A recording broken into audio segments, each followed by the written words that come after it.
Voilà, écoutez, je crois qu'on est au complet. Donc j'ai le plaisir d'introduire et d'animer cette conférence plénière sur le digital. Pour nous, les réseaux sociaux, c'est une opportunité de pouvoir enfin exprimer la marque, exprimer notre savoir-faire, montrer nos événements.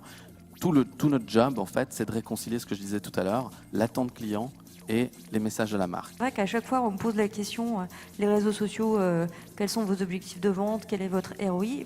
Moi, je suis toujours très mal à l'aise parce que je pense que c'est pas ça l'utilité, en fait.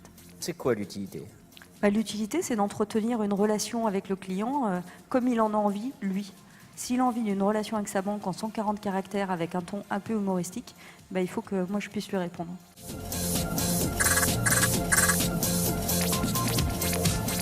Le digital est dans tout et tout est digital. Ce qui fera la différence, c'est l'authenticité de la promesse de la marque. Donc, je suis venue au Digital Paris pour me mettre au courant des dernières informations, des innovations en matière de marketing numérique. Ce type de salon permet de rencontrer des professionnels directement, aussi bien les intervenants que les personnes qui vont voir ces conférences, et de pouvoir échanger directement en dehors de notre écran.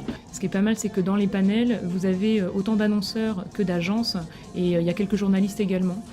Et parmi les annonceurs, vous avez eu du Google, vous avez eu du Kantar.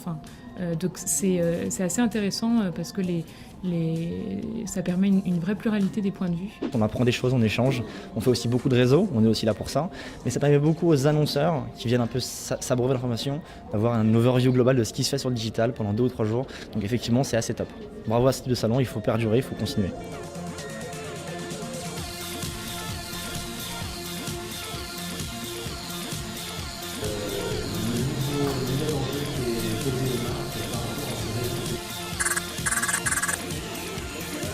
Pour avoir bossé en entreprise et en agence, c'est vrai qu'en entreprise, on a tendance à arrêter d'apprendre à partir du moment où on est sorti de l'école, alors qu'en ce moment, effectivement, le digital change pas mal de choses et du coup, c'est important de continuer d'apprendre et de lire. Et même après une formation c'est un point T, mais après, il faut continuer à apprendre tout seul.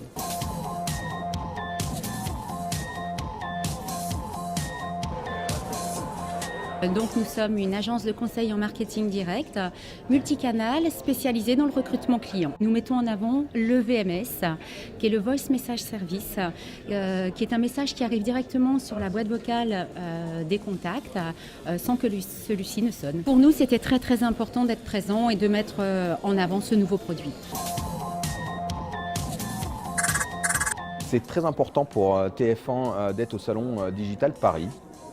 Parce que c'est pour TF1 l'occasion de promouvoir son offre digitale, qui est une des plus complètes et une des plus puissantes du marché.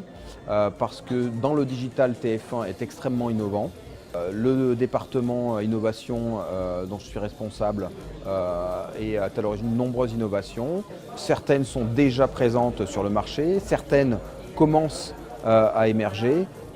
D'autres sont en cours de prototypage très avancé et le Salon Digital Paris est pour nous l'occasion de les montrer, de les partager avec nos clients B2B.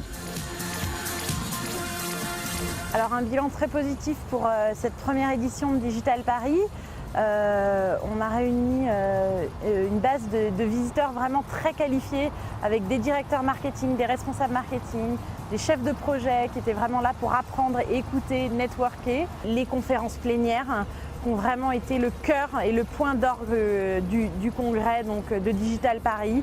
Ça a vraiment rythmé nos journées avec les intervenants et les visiteurs. Donc à nous d'imaginer de nouvelles choses pour l'an prochain. Mais je vous donne rendez-vous pour la 2e édition en 2013 en tout cas.